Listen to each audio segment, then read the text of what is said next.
Pursuant to the 6th and 14th Amendments of the United States Constitution, the corresponding sections of the Georgia Constitution, I'm required to make a full and complete statement to the court. For the record, and if God forbid this goes up on appeal for the appellate courts or another tribunal, commission, or administrative body, I was told, based upon information and belief, that when we arrived at 8:30, 9 o'clock today, we did not come into your courtroom until almost 11:30. And what I found out just recently, this is not waived, is that supposedly in chambers, this honorable court reporter at times, honorable court at times, district attorney or district attorneys from the DA's office, as well as investigators, sheriff deputies, Mr. Copeland and his counsel met together. None of the defense team, to my knowledge, was aware that this was going on. It was told, based upon information belief, that it was told to the district attorneys that Mr. Copeland intended to plead the Fifth Amendment. Then I was told, based upon information belief, that Adrian Love, the lawyer for Mr. Copeland, and this court were together, and Ms. Love made representations that John Melnick supposedly spoke with some attorneys for the accused and wrote an email to Ms. Love, to Adrian Love, stating that Mr. Melnick does not represent the witness, and that Mr. Melnick wrote an email saying F you, and then somehow that email was CC'd to me. That never... Mr. Steele, can I interrupt you just a second? I'm kind of disturbed because that's ex parte. All that was an ex parte conversation.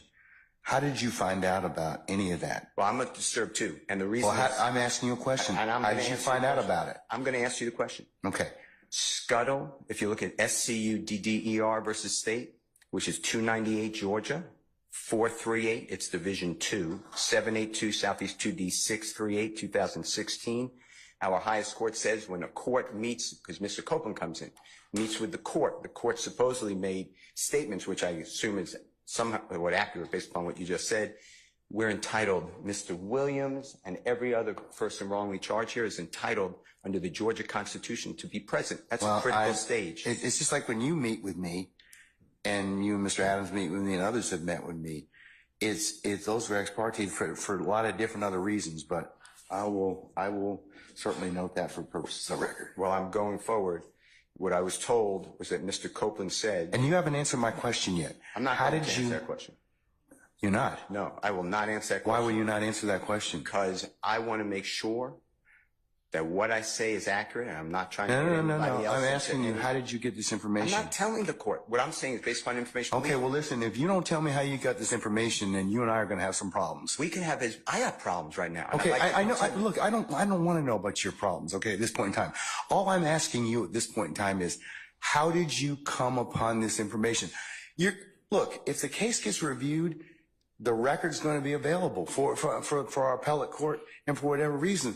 But it's disturbing that how somehow you have surreptitiously gotten information in regards to the court's private ex parte conversation with a party.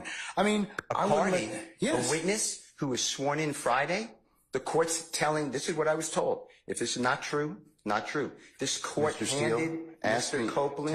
Tell me how you got the information. Listen, whatever you want to do. Tell me how you got the information, then we can go ahead and go forward. I'm not going to say that. What I'm going to say is this. I was told, and I hope this concerns the court. It concerns me that you have proprietary information. Why is it proprietary? Or information that you should not be having that was ex parte. Why? With a party. Why? State of Georgia. How about the witness? How about Mr. Copeland, who supposedly announced he's not testifying and he'll sit for 2 years, and then supposedly this honorable court, or excuse me, let me rephrase that. This court supposedly said, I can hold you until the end of this trial. Ms. Hilton supposedly said, actually, all of the defendants and then all 26 people are disposed of. If that's true, what this is coercion, witness intimidation, ex parte communications that we have a constitutional right to be present for. So I understand that you're upset towards me, but I don't know what I did. Mr. Steele, I still want to know, how did you come upon this information? Who told you? What I want to know is, why wasn't I there Why? Sir, I'm going to hold you in contempt if you don't tell me who tell me who this information I don't was want to coming be from. held in contempt. Well, I'm not then, answering that question. That's attorney-client privilege information. I am not answering attorney-client privilege. Unless you were in my chambers, that's the only way you can figure out. I am telling I tell you you- what, I'm going to give you 5 minutes. If you don't tell me don't have to. if you don't tell me who it is, I'm going to put you. I'm going to put you in contempt because that is not attorney-client privilege. Attorney work product privilege. I am not. How did you get that information supposedly from my chambers? Did somebody tell you? I'm not. You should have told me.